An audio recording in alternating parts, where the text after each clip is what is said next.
Alright, so underneath here is the brand new Peugeot 2008 GT, and here is the outgoing Peugeot 2008. And in this video, I'm going to tell you why this one is much better than that one. Let's get into it.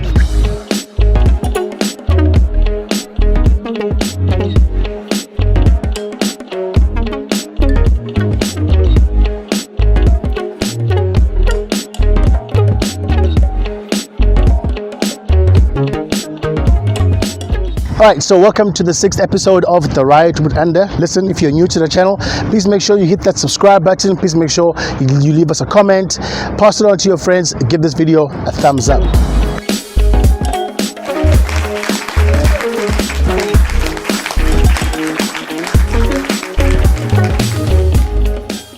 Okay, so let's start up this video by talking about price. This car comes in at 490,000 Rand. And I must be honest, the first time I heard this price, I was kind of shocked because it's quite a lot of car for that amount of money. Looks wise, it looks very different from the previous generation. The grille is nice and big. It looks a lot more sportier. I quite like these little LED lights on the side of the car, kind of like tiger fangs, just like, you know, saber-tooth tiger fangs, quite like that. It looks a lot more aggressive. I quite like this car. If you look at that one looks like, it looks like something you'll find in an old age home parking lot, to be honest. But anyway, we're here now. This is the Peugeot 208. It looks absolutely fantastic. I quite like the look of this car. If you move along to the side of this car, you check out these nice big 17-inch wheels, which the car comes with standard. Quite like the GT badges over here. Of course, this is the GT line. You do get the standard model, but this one here is the GT line. Like the black finishes all the way around the windows and the little rails over top here as well, nicely blacked out. From the side, it looks very good. It looks very, very nice indeed. So coming around to the back, very different from what that car looks like. They've made a few changes over here. I like this nice black strip that I've got coming across the vehicle. The back looks a lot more bulkier, like the PDC sensors at the back as well. This car so far looks absolutely amazing. I quite like this so far. This is good work. So if you're looking to buy a vehicle such as this one, there are a couple of things that are very important in this segment. For instance, is the car economical? Is the car practical? Is the car comfortable? And is it, of course, good value for money? You would also be looking at other options like the Audi Q2, the Ford Kuga, the Hyundai Tucson, the Kia Sportage, the Mazda CX-5, the very impressive Opel Grandland X, and the VW T-Roc. This car comes with a 1.2-liter turbocharged engine. It's a 4-cylinder engine producing 90 kilowatts of power. It's also front-wheel drive as well. It also comes with a 50-liter tank, which will give you about 6 liters per 100 kilometers. That's what Peugeot claims, which equates to about 820 kilometers in a tank. So to answer the question, is it economical? I think it is. So let's talk practicality. So at the back, you're going to find 434 liters of boot space, which seems like a lot, but it's a lot smaller than its competitors. In fact, they average around about 455 liters of boot space. So it's not that great, but it's still big enough. You can also fold the seats all the way flat down, and that will give you about 1,400 liters of boot space, which is then quite cool. So if you open this little flap underneath here, okay, I like the fact that it actually hooks on the side here. You can store various things at the bottom here as well, okay? And if you lift this bottom flap over here, you'll find the emergency wheel or the spare wheel with your other tools and stuff in here as well. So very, very practical, this particular car. Quite like it. Okay, so let's talk about the inside. This has got to be my favorite part about this car. I absolutely love this interior. I love what they've done with the design of this interior. The new i-Cockpit, which they've installed over here, I think is absolutely fantastic. But we'll get to that a little bit later. And I think for me, this is the best part of this particular vehicle. I like the look of this car. I like how it feels. I like how sturdy everything feels. I like the materials that they've used, the soft bits over here. Yes, there is a bit of plastic, scratchy bits down here and scratchy bits down there, but it's nothing to write home about.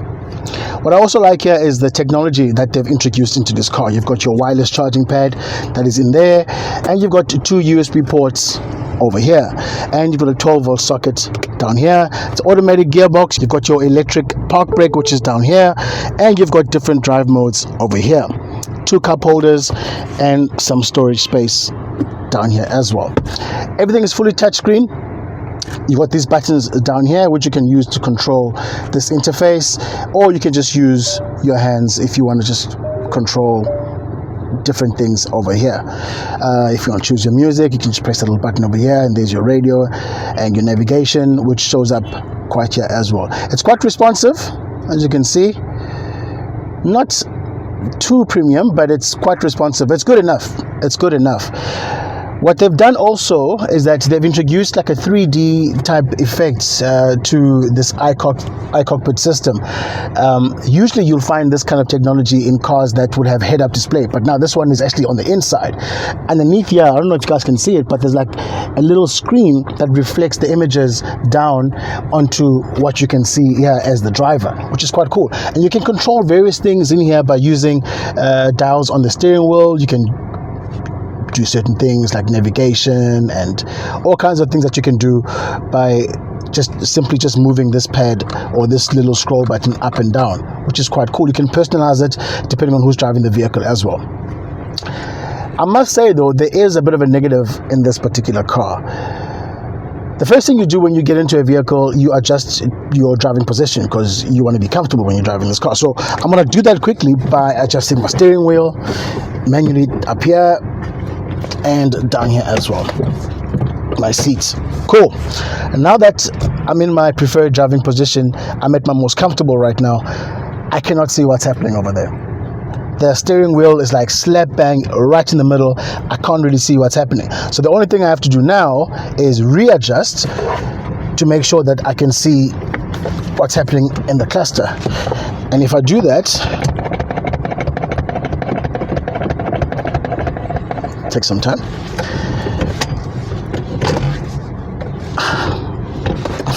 I still can't get it right. I can't get it just right. Nope, that's not it. Let's try again. Nope, that's not it. I still can't see. That's better.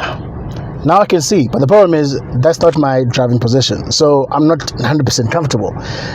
I'm not sure I want to spend 500,000 Rand on a car and then be uncomfortable while driving it. So that to me could be a real bummer. That's the only reason why I perhaps wouldn't buy this car at this point of the review, because I can't be uncomfortable. And this is not really how I would want to drive this car. That's why it's very imperative, if you're actually looking for this kind of vehicle, or any car for that matter, you need to actually go in and test drive and sit in the vehicle so that you can get all these things sorted out before you actually drive off. But anyway, besides all that, everything in front here looks pretty cool. If you look at the lights over here, it's all very sensitive, all very soft touches to switch off the lights. It's not big clicks that you have to, it's all very nice and soft. Quite like that. It's pretty cool. Let's see what's happening in the back. It's all pretty simple, really, nothing to write home about. I like the space in here though. The space is quite cool. In my preferred driving position over here with the seat, and I've got quite decent leg room down here, and I've also got a bit of a foot room down at the bottom as well. Head space, pretty cool. Nice and soft seats. You can fit 3 adults in here.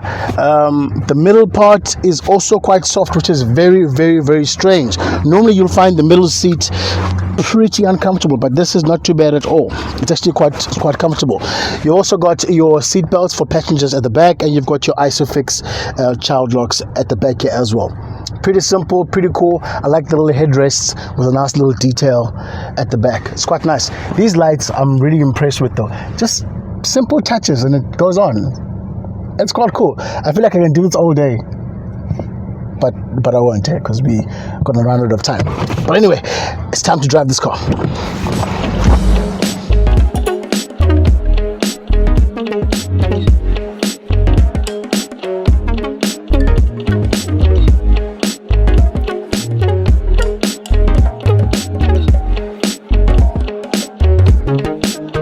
This car also has great features like lane departure assist, which basically pulls you back into lane should you wander off.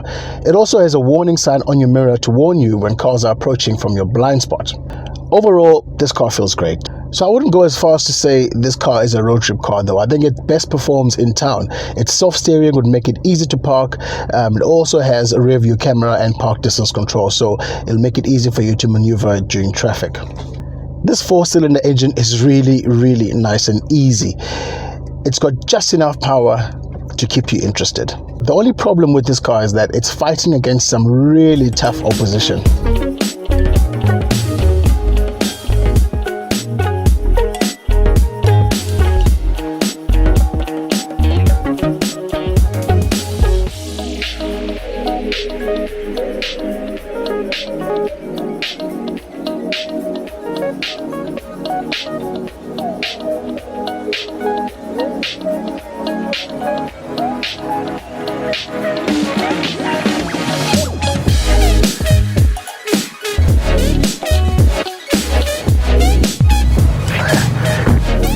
So then, the Peugeot 208 GT. What's the verdict? I think if you can look past the whole steering wheel, i-Cockpit business, I think you've got a real winner over here. But before you do any of that though, I would actually suggest that you shortlist the vehicle and have a look at the competition, because there's some really fantastic cars in this segment. Anyway, guys, thanks for watching. Hope you guys enjoyed the video. Please make sure you leave a comment for us at the bottom. Please make sure you subscribe, pass it on to your friends. Give this video a thumbs up. We'll see you guys again next time.